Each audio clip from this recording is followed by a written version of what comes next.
'tis time for our second feature, which is very, very, very exciting.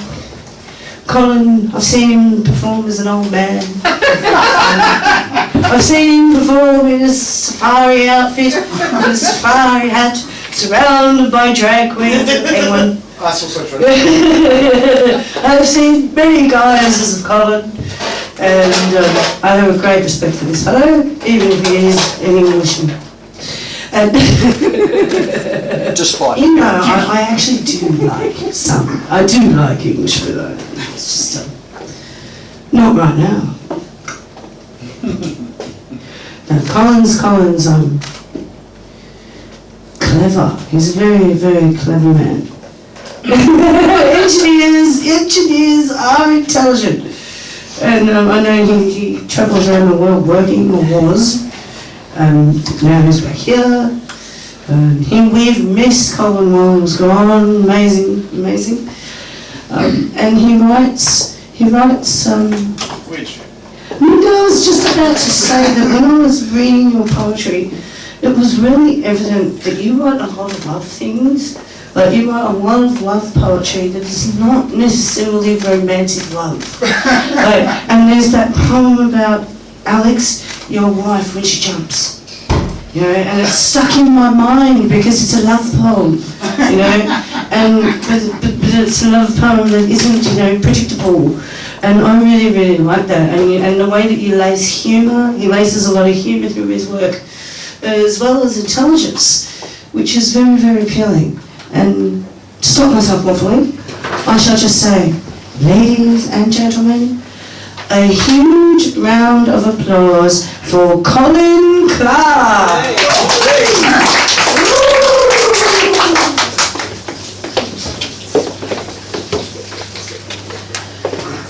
Thank you, Liz. Oh my God, good stuff. This is one of those things where you know you go when you go see a band and you really want them to do all the greatest hits. Yes. Well, I don't. There's two problems with that. One, I don't have any greatest hits, so I'm not sure. And secondly, this is everything I'm going to do tonight is straight, never been done before. So what a treat / nightmare for you all. Brilliant. All right. So a lot of my poems start with one line. I just think of something that amuses me, and then I write a poem, and that's sort of in there. Some of them don't make it to fruition, and this one's called "The Greatest Poem I Never Wrote," which is kind of one of those. And it does end with a challenge for you all as well.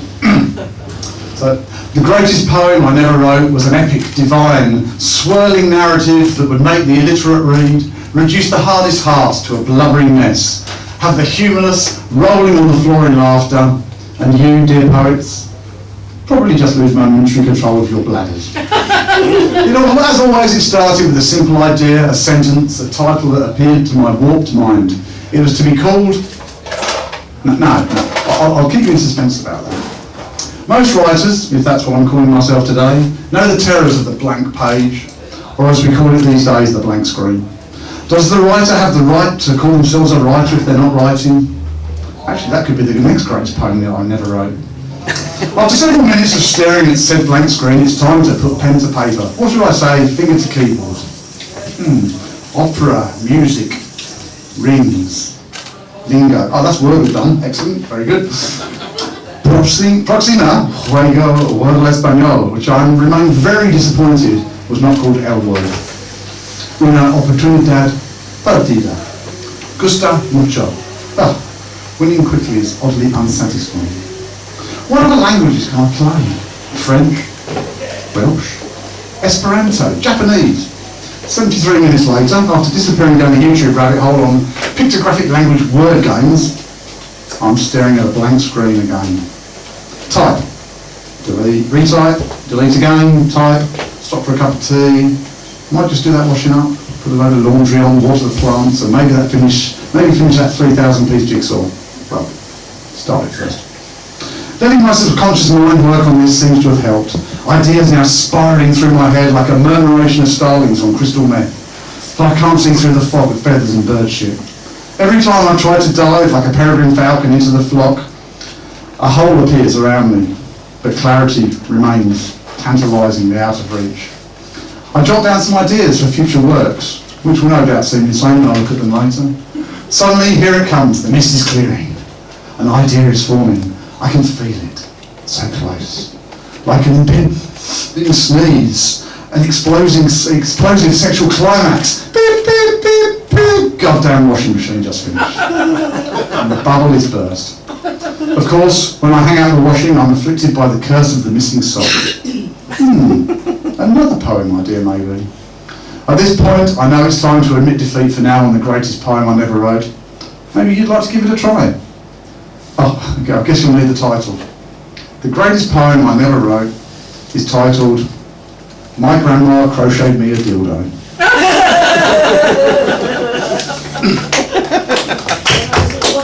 So if anybody wants to have a crack at writing that poem next time, knock yourselves out. 2 minute rhyme, sound Okay, this is another one that started exactly the same way with the first line. It's called Nostalgia. Let's make nostalgia a thing of the past. That was the line. Let's just send it packing with its racism and homophobia. Despite everything, maybe we do live in the best of times. Time's a charlatan, a mosquito, buzzing, out of reach, laughing as we chase it, like a dog chasing its own reflection, or barking at other animals on the TV. My dog used to do that. Remember when we thought we'd live forever on a diet of Cocoa Pops and jelly snakes? Ah, the sweet delusions of youth. Sugar-coated and cavity-inducing. Some still long for those halcyon days, in their rose-tinted, mud-stained memory, when every umpiring decision was perfect, or at least TV footage was too bad to show otherwise. Nostalgia's a salesman, selling us reruns, but we've seen that shitty sitcom before, the jokes haven't aged well, and it still ends with us wondering where the 30 minutes went. Why eat beans on toast, when the buffet of now offers sushi, craft beer and sourdough? Let's binge on the future. It's additive-free, packed with vitamins and possibilities. Time's a slapstick comedian, slipping banana peels under our feet.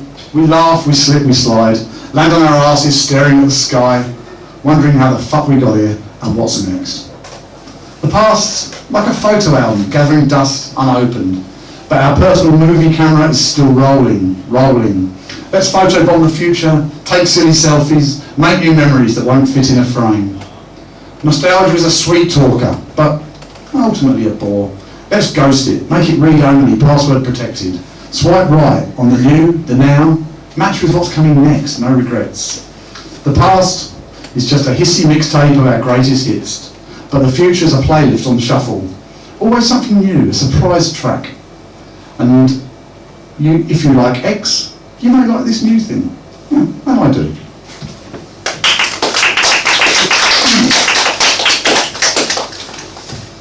Okay, so those of you who know me will know that I'm deeply religious. So I thought I'd read this little excerpt from scripture from the Old Testament. It's from Vegemite chapter 4, verses 3 to 12. And so it came to pass, when the tribes of the earth were scattered, that there arose a clamour among the people. God's people, the Vegemites, being renowned for their yeasty goodness, doth prosper on the crispy host. Their jars were dark and filled, and they were feared throughout the kitchen for their pungent ferocity. And it came to pass in those days that the Vegemites gathered on the table of breakfast, boasting of their greatness, for their spread was exalted upon bread and crackers. But there were those who were displeased and found it grievous to their palate. Now the tribe of the Marmalades, who delighted in the sweetness of the fruit, did peel up in opposition. They declareth war on the Vegemites, saying, Thy taste is too bold, and thy consistency is like that of the tar pits of hell. We shall come against thee, and drive thee from the breakfast table. Thus the warriors of both tribes assembled, each girded with their culinary cutlery arms. The Vegemites did anoint their knives with their savoury spread, the Marmalades wielding forks of orange sticky goodness, preparing for the day of battle. And the Lord spoke among the Vegemites, saying, Fear not, for I am with thee. Thou shalt prevail against thine enemies, and thy taste shall be a delight unto many. But some will still thinkest, thou taste like a cat's bum. even though they have not sampled such a thing. I hope. The Vegemites, emboldened by the word of the Lord, advance into the fray. They declare, We are the Vegemites, steadfast and unyielding. Our flavour is a gift, and we shall spread it far and wide. Our taste, like the Lord, is eternal. The marmalades jeered, and one crieth out, We know! Derek here eateth of your spread many months ago, and his breath still smells like a rat doth die in his mouth. The marmalades, with their jars of citrus preserves, came forth with joy and confidence, but soon findeth themselves in a sticky situation. The Vegemites, with their potent savour, did strike with great might. The battle was fierce and bitter, and the warriors of the marmalades were dismayed by the strength of the Vegemites. And so it came to pass that the Vegemites prevailed. The marmalades were vanquished and fled before them. The Vegemites' glory was proclaimed throughout the land, and the Lord blessed their jars and their spread. So it was written in the coffee scrolls of history that the Vegemites triumphed and the marmalades were put to flight. For the savoury did overcome the sweet, and peace reigned upon the land of toast. Sorry, okay.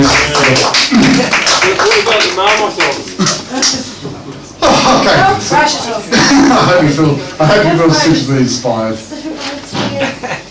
Okay.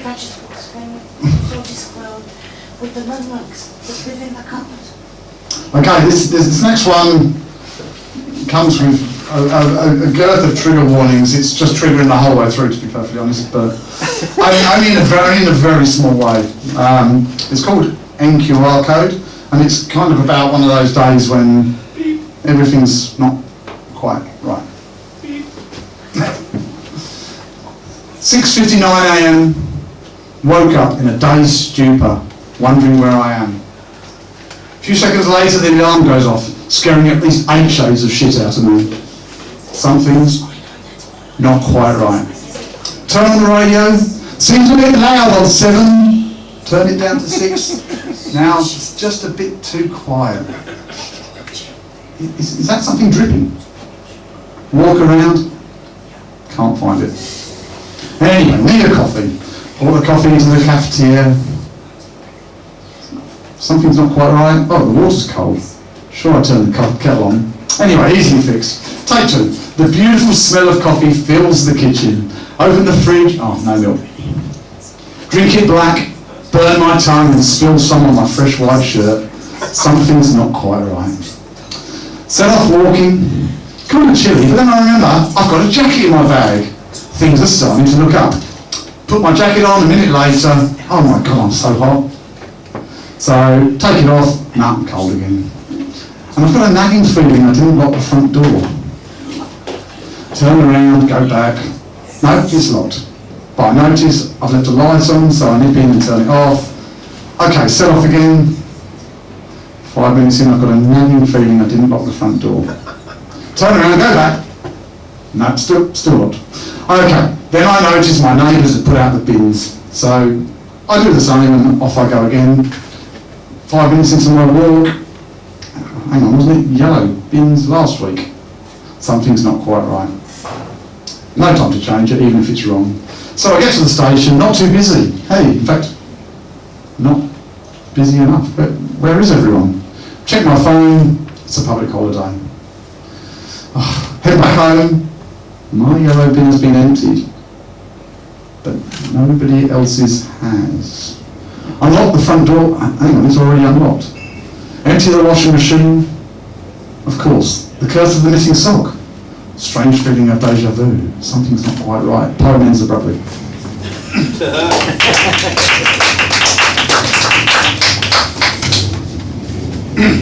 Okay, so this one's a slight diversion. So recently wrote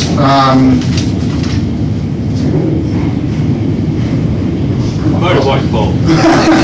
Well, yes. Well, I recently there's who is that? It's in New York. It's not New York Times, is it? The Midnight Challenge. Midnight Challenge, right? Yeah. There's an event in America where they issue some like writing challenges, and the one I'm quite partial to is 100 words, which is somewhat challenging, and they give you a setting. A genre. Okay, go A on. word and an action. A genre, a word, and an action. Yeah, those things.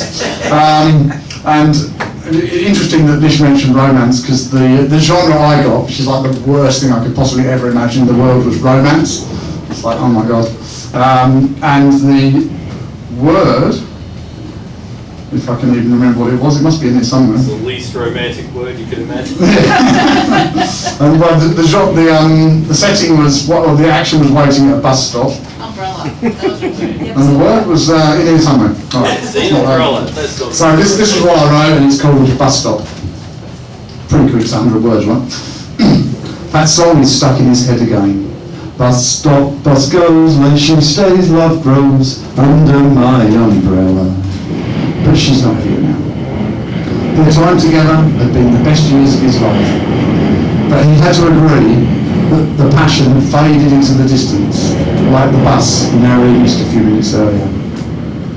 The cool wind chills his body in the dark night air, and he feels the rain, drizzle at first, but gradually becoming heavier. Suddenly the raindrops falling on his hair stop, and he hears a gentle voice in his ear. Can you share my umbrella?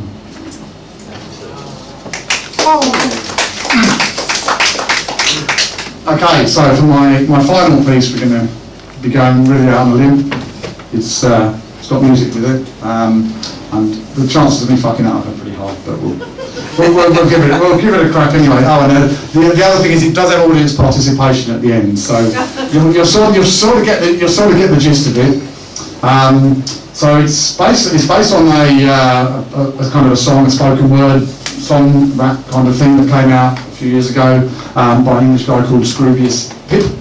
And very kindly, soon afterwards, it got quite big in the UK for a while, and soon afterwards they put out the soundtrack or the music behind it and encouraged people to make their own version. So it's very kind of inclusive sort of thing, so I've done the same. Theirs was called Thou Shalt Always Kill, and it's basically kind of a list of commandments for the modern world. So once I get towards the end, I'll be looking for your own modern commandments. So you'll sort of get the idea as I go. So have a think, and I think I've got the lead set up, so I can wander around with the microphone as well. So I'm coming to you first, Michael Reynolds, and then I'm coming to you.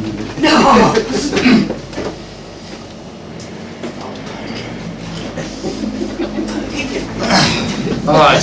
So like I say, there's a number of ways that this can go horribly wrong, but we'll give it a crack anyway, because that's the way I roll.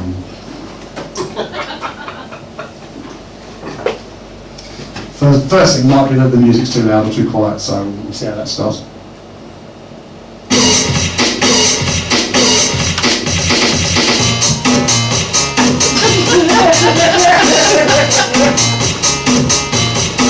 Thou shalt not get thy coffee from Starbucks. Thou shalt not worship false idols like Elon Musk or Andrew Tate or Donald Trump. Thou shalt not read the Herald Sun.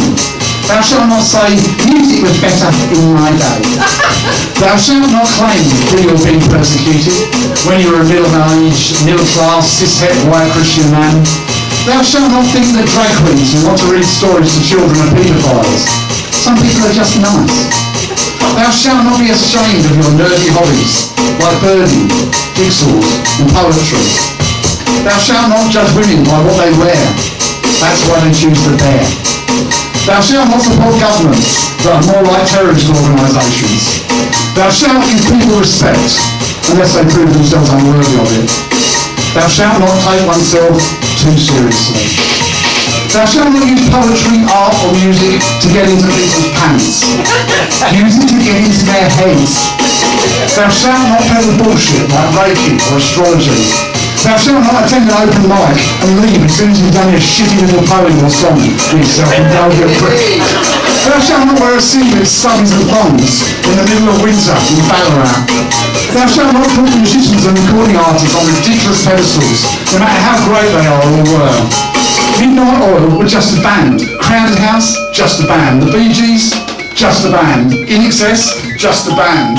Wiggles, just a band. Ice House, just a band. Cat Empire, just a band. Living End, just a band. Skyhooks, just a band. Men at Work, just a band. The Angels, just a band. Cold Chisel, just a band. Little River, band. Rhinos, just a band. Aerial Maps, just a band. The Next Big Thing, just a band. Thou shalt not use crappy evidence and fallacious reasoning to justify your preconceived irrational beliefs. Thou shalt not just blindly vote the same way as your parents did. They're not a fucking football team. Thou shalt always credit other artists for using their work. Thou shalt not be cruel to dumb animals. Thou shalt not forget that humans are also dumb animals. Thou shalt be prepared to say, I don't know. Thou shalt not get high on the smell of your own farts. Thou shalt not put your bag on the seat next to you on a busy train. Thou shalt not ask the crowd if they're having a good time, and then say, I can't hear you, when you get a lukewarm reaction. Thou shalt not wear the Australian flag as a cape. Yes! Thou shalt not keep the Sabbath day holy. Fuck that, enjoy it instead. Thou shalt not assume you know what I am thinking. Thou shalt not buy a four-wheel drive, but never drive it outside the city. Thou shalt not buy clothes and only wear them once. Thou shalt not say infer when you mean imply. Thou shalt learn the difference between your and your. Thou shalt not express shock when people use colourful language like shit, bollocks, fuck knuckle and cock rumble. Thou shalt think for yourselves. And thou shalt never do audience prompters. Oh no, who am I kidding? Here we go. Okay, how have you been thinking?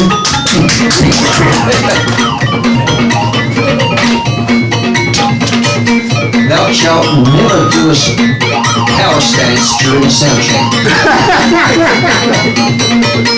Thou shalt never forget to say cut model.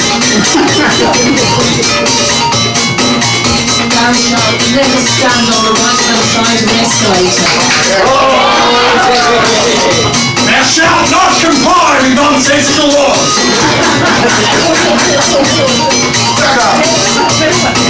Thou shalt get a sex change if you want. Fuck yeah! Thou shalt not cover thy neighbour's Wi-Fi. Okay, moving on. Over here.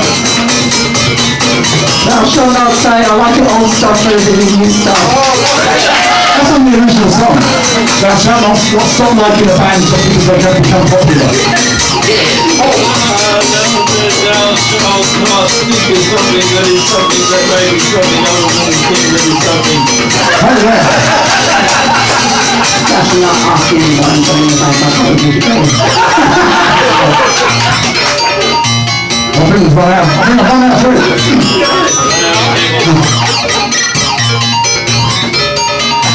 And thou shalt always know when your set is finished. And not go flicking through your book for one more poem.